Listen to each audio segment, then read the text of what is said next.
Pemirsa, Presiden Prabowo Subianto mengklaim banyak kebijakan dan terobosan dikeluarkan anak buahnya di masa pemerintahan yang baru berjalan lebih dari 5 bulan ini. Namun kebijakan dan terobosan itu tidak disampaikan secara sempurna kepada rakyat. Lantas benarkah ada sejumlah menteri yang kurang komunikasi sehingga Presiden menyinggungnya di sidang paripurna Kabinet Merah Putih kemarin sore?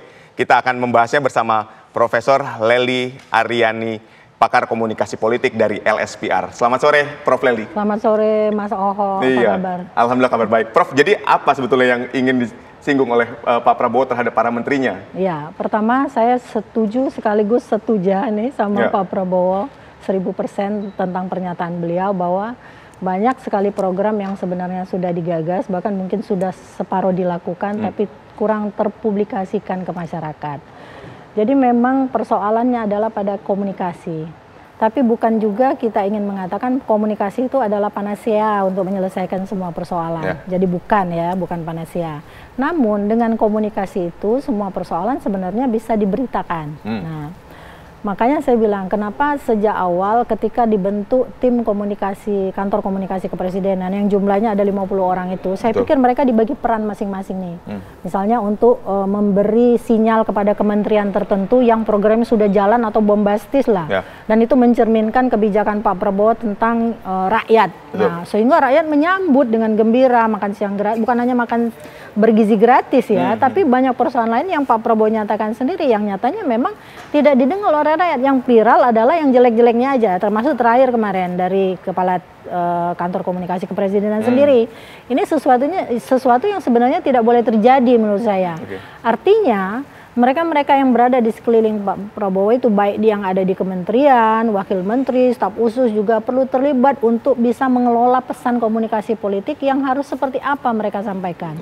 Sehingga dalam komunikasi politik itu kan setiap komunikasi itu sebenarnya mereka tidak perlu menerjemahkannya, tapi penerima pesan lah yang menerjemahkan pesan itu seperti apa. Dan itu harus tersampaikan dengan baik. Harus tersampaikan dengan baik sehingga mereka yang menerjemahkan.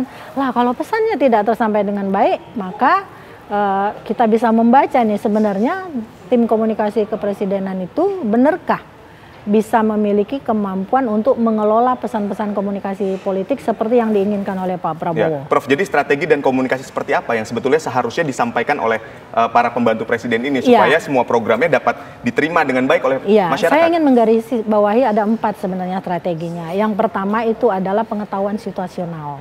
Nah, ini seperti yang pernah dikemukakan oleh Dan O'Hare ya, itu udah tahu semua kita. Pengetahuan situasional itu jadi tiap kementerian, baik menterinya sendiri, wakil menteri, staf khusus termasuk yang ada di dalamnya, jadi bukan staf khusus yang makan gaji buta doang ya, tapi benar-benar bekerja untuk menterinya. Apa program menteri ini yang perlu dia publikasikan ke masyarakat? Dia bisa bermain lewat media sosial, dia digaji untuk itu toh, tidak perlu meminta anggaran lagi untuk sekedar mempublikasikan kegiatan menterinya yang berkaitan dengan hajat hidup orang banyak itu yang ternyata memang mendapat apresiasi dari presiden misalnya. Ini kan tidak dilakukan misalnya, maka ini salah satu poin yang menunjukkan bahwa pengetahuan situasional itu masih kurang diserap oleh kalangan yang ada di jajaran kementerian, termasuk di lingkungan istana barangkali. Yang kedua adalah penentuan tujuan. Nah, tujuan dari kegiatan semua yang dilakukan adalah cita-cita, adalah program presiden, bukan program menteri. Kan tidak ada program menteri yang ada program presiden, termasuk tidak ada program wakil presiden. Nah, kalau penentuan tujuannya sudah jelas, mereka harus bisa membaca arah nih. Jadi pesan Pak Prabowo ini juga pasti punya arti. Nah, Pak Prabowo halus, punya arah, sentilannya halus gitu kan. Kita tidak membayangkan kalau Pak Prabowo sambil marah ngomongnya.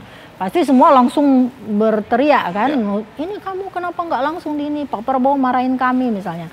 Tapi yang terjadi kan berbeda. Nah, menurut saya pesan yang pelan, yang halus itu sebenarnya jauh lebih harus dilakukan, harus lebih bermakna bagi penerima pesan. Penerima pesannya adalah jajarannya kan, gitu. Yang ketiga adalah manajemen kejemasan. Nah, termasuk yang keempat nih kompetensi komunikasi. Jadi tiap kementerian, termasuk di presiden itu sendiri, harus menempatkan orang-orangnya yang bisa mengkomunikasikan sesuai dengan kompetensinya. Jadi jangan berbicara masalah pendidikan, tapi yang ngomong orang yang tidak memiliki keahlian di bidang pendidikan. Baik, Prof, tapi apa yang disampaikan Pak Prabowo ini terhadap menterinya ini ditunjukkan ke menteri tertentu atau kepada seluruh menteri di dalam kabinet yang menurut Realitasnya sebenarnya kepada seluruh menteri, tapi tentu ada tujuannya kepada menteri-menteri tertentu yang programnya sudah berjalan, tapi ternyata tidak diapresiasi masyarakat. yang justru program-program yang negatif yang diapresiasi. Intinya seperti itu. Bukankah memang saat ini juga Presiden ini punya tim komunikasi yang lengkap yang itu seharusnya bisa memaparkan apa yang menjadi tujuan dan program dari para menteri tadi? Saya khawatirnya, makanya saya bilang sebenarnya di kantor komunikasi Presiden termasuk tim-timnya itu tidak punya akses langsung kepada Pak Presiden. Beda dengan dulu ketika Pak Jokowi baru naik menjadi presiden, kan dia punya juru bicara presiden yang kemudian bisa berkomunikasi secara langsung. Nah, kalau orang sebanyak gini, kalau misalnya diberi peran masing-masing, kamu bagian ke kementerian ini, kamu bagian kementerian ini, semuanya dibagi secara jelas sehingga apapun yang perlu diinformasikan mereka nariknya langsung dari kementerian itu.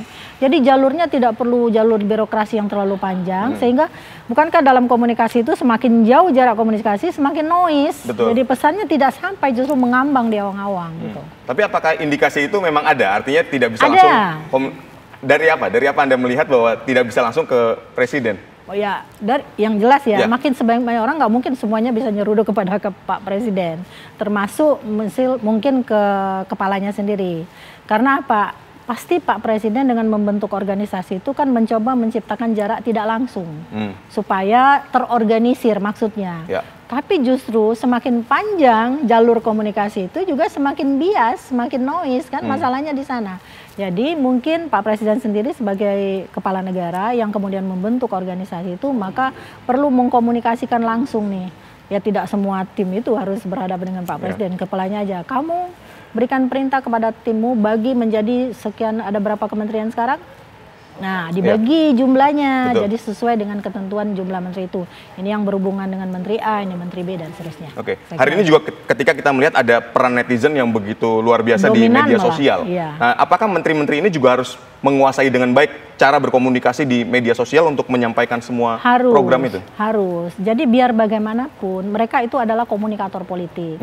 Dan netizen bukan komunikan yang tidak punya pikiran aktif, kreatif, produktif, bahkan kalimat seorang elit politik, itu elit komunikasi, itu langsung berubah jadi meme yang lucu-lucu, yang aneh-aneh, yang menjijikkan bahkan ketika tidak disampaikan dengan baik. Ketika tidak disampaikan dengan benar. Tapi kalau mereka memiliki kompetensi komunikasi pada strategi yang ketiga tadi, maka itu akan memudahkan mereka untuk menjadi entah itu juru bicara presiden, juru bicara kementerian, gitu kan?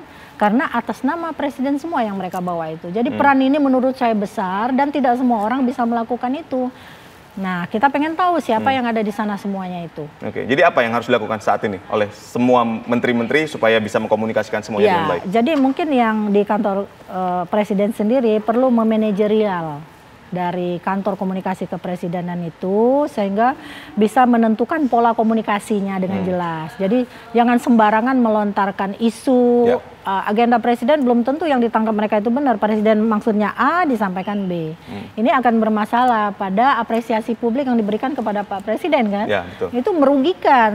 Nah, intinya bahwa semua orang yang terlibat yang kemudian berperan untuk mengkomunikasikan pesan-pesan politik program-program presiden ini harus juga punya kemampuan atau kompetensi komunikasi. Kompetensi komunikasi dan mempelajari betul pola komunikasi tadi. Dan beda antara kompetensi komunikasi biasa dengan kompetensi komunikasi politik. Nah, sedikit bedanya apa? Bedanya bahwa sebenarnya dalam komunikasi politik itu semua orang ketika disampaikan pesan, yang memberikan pesan itu bisa mengatur tingkah laku orang di bawah kondisi pertentangan. Realitasnya sekarang justru ketika pesan itu disampaikan justru kondisi pertentangannya muncul, gitu kan? Baik di netizen, bukan malah mengatur itu. Bukan malah mengatur itu. Itu realitas yang terbalik. Baik, terima kasih sekali lagi Prof. Lely telah berdialog bersama kami. Semoga apa yang jadi pembahasan kita hari ini juga dapat didengar untuk memperbaiki pola komunikasi politik tadi ya, bukan hanya komunikasi biasa saja. Baik, sekali lagi terima kasih. Sehat dan sukses selalu.